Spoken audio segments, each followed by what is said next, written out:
Welcome to day 2 of 40 Seconds for 40 Days. They tell over the story about Reb Shmuel Shapiro Breslover, who was an incredible individual who lived in the last 100 years in Yerushalayim. He was an ascetic, someone who was beyond committed to Judaism, and specifically, he always had a practice that every single day he would do his best and his darnest to make sure he would immerse himself in a mikveh, not once, not twice, but sometimes multiple times every single day. As he got older, he began becoming weaker, and he was unable to bring himself to the mikveh, so he had an assistant, he had an aide who was taking him to go to the mikveh. One morning, once it had already become impossible for him to go out to the mikveh, he wasn't even able to go with the help of his aide. All of a sudden, he screamed out from his room. The aide's name was Yitzchak. And he said, No, Yitzchak, we're late. Let's go. We have to go. And Reb Shmuel's beloved wife came into the room and she said, gently, you remember that you're not going anymore. You're not well enough to do that. And he said to her, I do remember that.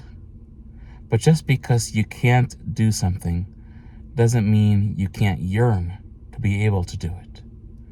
This story is so poignant and relevant for this time of year because we often, number one, sell ourselves short, not really knowing or understanding what it is that we can truly accomplish if we set our minds to it.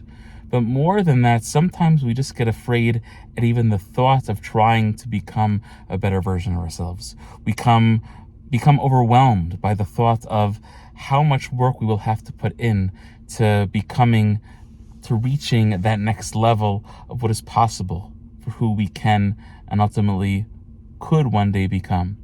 But the story teaches us an important lesson, that beyond working hard to change yourself, beyond growing daily, is just this need and necessity to yearn for growth, to yearn for change, to desire, to hope that one day you will be able to reach a newer and a higher level than you might already be on right now. Reb Shmuel taught us this when he couldn't perform the mitzvah or the beautiful idea of immersing himself in the mikveh on the daily. He yearned for it, understanding that counted for something, that meant something.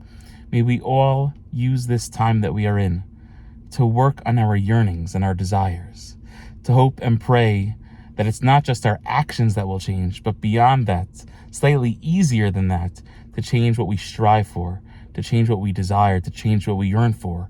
And God willing, those yearnings and those desires will ultimately lead to action. Wishing everyone a beautiful evening and a Shavua Tov.